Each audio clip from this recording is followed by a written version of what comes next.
This is the future of virtual reality, and it's happening right now on the Meta Quest 3S, with a price that is almost too good to be true.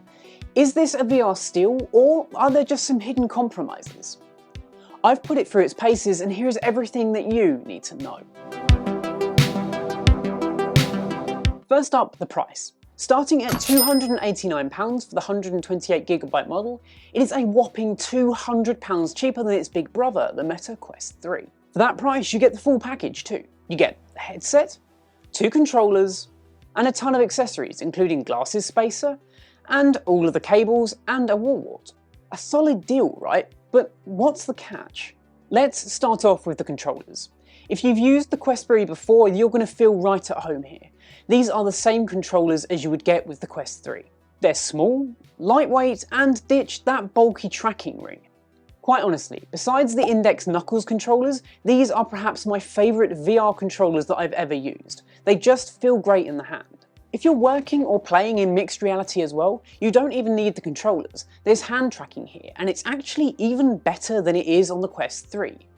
The updated cameras and sensors means that you're getting better tracking with your hands in both day and low light conditions.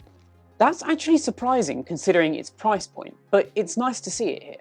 Visually, it stands out from the crowd with its triangular sensor and camera array on the front. Personally, I'm not a fan of how it looks. I think it just looks a little bit goofy. But hey, you won't be looking at it when you're immersed in VR, right? So does it really matter? But here's where things start to take a little bit of a turn, unfortunately. You see, to get this super low price, they had to make some compromises somewhere, and they've done that with both the screens and the lenses. Meta has plucked the screen resolution as well as the lenses straight from the Quest 2 and put it into the Quest 3's chassis, meaning that you're getting around a 30% downgrade in terms of resolution. From 2264 by 2208 per eye on the Quest 3 down to 1830 by 1920 per eye. That could be a pretty bitter pill to swallow. And to add insult to injury, you've also got the Fresnel lenses here. I don't want to go into too much detail with the differences between Fresnel and Pancake lenses, but basically all it means is you're going to see a lot more God rays, things are going to look a little bit more blurry, and it means that the headset overall is going to be generally a little bit bulkier. In terms of size, you're looking at close to the Quest 2, and in terms of weight, you're looking at closer to the Quest 3, with just a 1 gram difference. And there's more too. We've lost that IPD adjustment wheel that's on the bottom of the Quest 3, instead opting for the snapping lenses of the Quest 2. You can move between 3 different IPD levels. For most people, this will be absolutely fine, but if you don't fall in between the sweet spot of one of those 3 points, then you're going to get an even blurrier experience than there already is. Another key omission with the hardware is a headphone jack. For a lot of people, this is absolutely going to be a deal breaker. Wireless audio through Bluetooth still has quite a lot of latency, so it's just not going to be an option for a lot of people. If you do want to go hardwired with your headphones, you are going to need to get a USB-C to 3.5mm headphone jack adapter. It's inconvenient and, quite honestly, I'm not sure it's really needed. The speakers on the Quest 3S are exactly the same as you've had on the 2 and the 3. They sound great. Noise leak is an issue though, so if you're going to be playing it in public or with friends and family, then they're going to be hearing the experience as well as you. But it really isn't all doom and gloom, I promise. Let's get on to the exciting stuff and let's talk performance, because that's something to genuinely get excited about. Taking the same chip that we've got in the Quest 3, which is the Snapdragon XR Elite V2, as well as 8GB of RAM. This is up from the 6GB of RAM, meaning that you've got a little bit more memory in order to load some of those really nice textures. This hardware bump lets you play basically any game in the VR catalogue beautifully. Even Asgard's Wrath 2 runs really well here. Because it's pushing lower resolutions to the screen, it can actually run a little bit better than it does on the Quest 3. And I'll be perfectly honest, after a little while of playing in VR, I kind of did just forget about the lenses and the lower resolution screens. The performance was just that good and I was having that much fun. In terms of games and apps, the Horizon store is pretty extensive in terms of what you can find. No matter what you're in the mood for, you'll probably find a game or application for you. Be that an at-home workout, an RPG, a rhythm-based game, or even a fighting game. They all run really well here. And if you're buying a Quest 3S or Quest 3 right now, you're going to get a free copy of Batman Arkham Shadow, as well as 3 months of MetaQuest Plus, which is basically just their version of Game Pass, giving you a ton of VR games to play for a low monthly cost. All these inclusions make that Quest 3S price all that more sweeter. Mixed reality is also a really big deal here. A lot of the marketing around this headset has shown off the mixed reality features, and I totally get why. The 3S shares the same colour pass-through as the Quest 3. It's a little bit blurry, especially when you're moving around quickly. You're seeing quite a lot of motion blur, but the resolution is good enough to be able to read your phone screen even while you've got the headset on. It's going to be nowhere near the Apple Vision Pro's pass-through, but it's still going to be good enough for most people.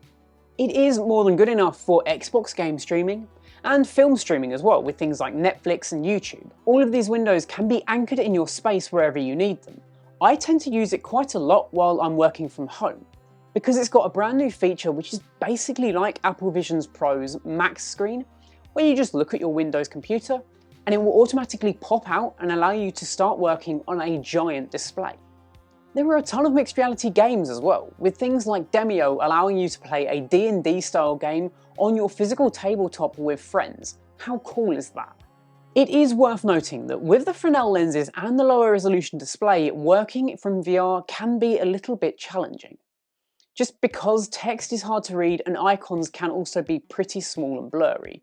If you're going to be doing a lot of work in VR, then I would highly recommend getting something like the Quest 3, just because of those higher resolution displays and the lenses that are specifically built for text and smaller icons.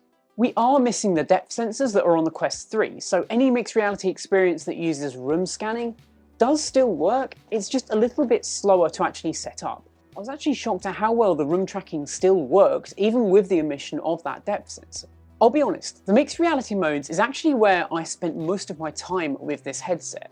I love having large windows like Netflix or YouTube, or maybe even my Spotify, open on a wall and just anchored to the side. So while I'm working, I can easily just pick a window and interact with it. It just feels natural, and at 12 times less than the Apple Vision Pro, you're still getting some really good visual anchoring in space, and a lot of experiences and applications that are rivaling it in terms of performance. On the headset, you've got a new action button as well, which allows you to move between a mixed reality and a virtual reality mode really quickly. You can still do this on the Quest 2 and 3 by triple tapping the side of the headset, but it's nice to have a physical button here for newcomers to VR who want to be able to quickly see the world around them and make sure that they're not going to hit anything or anyone. Battery life is around 2.5 hours, and I found this to be perfectly acceptable because, I'll be honest, this isn't the most comfortable headset in the world, especially with the stock strap. So any longer than 2.5 hours, this headset just gets uncomfortable to wear. So who exactly is the Quest 3S for? I think if you're already running a Quest 2 and you're looking for an upgrade in terms of performance but aren't so bothered about that new resolution and the better lenses, then this is a really solid upgrade option. I can see this being a bestseller this Christmas, especially with the younger audience who are looking to upgrade from the Quest 2 to a comparable headset which can keep up with even the most demanding of VR titles. Anyway guys, what do you think of the Quest 3S? Why don't you let me know in the comments section down below? And of course, while you're down there as well, get subscribed, because it genuinely does mean the world to me. Anyway guys, my name's Bim Robert, this has been Bite Size Clue, and I will catch you in the next one. Adios.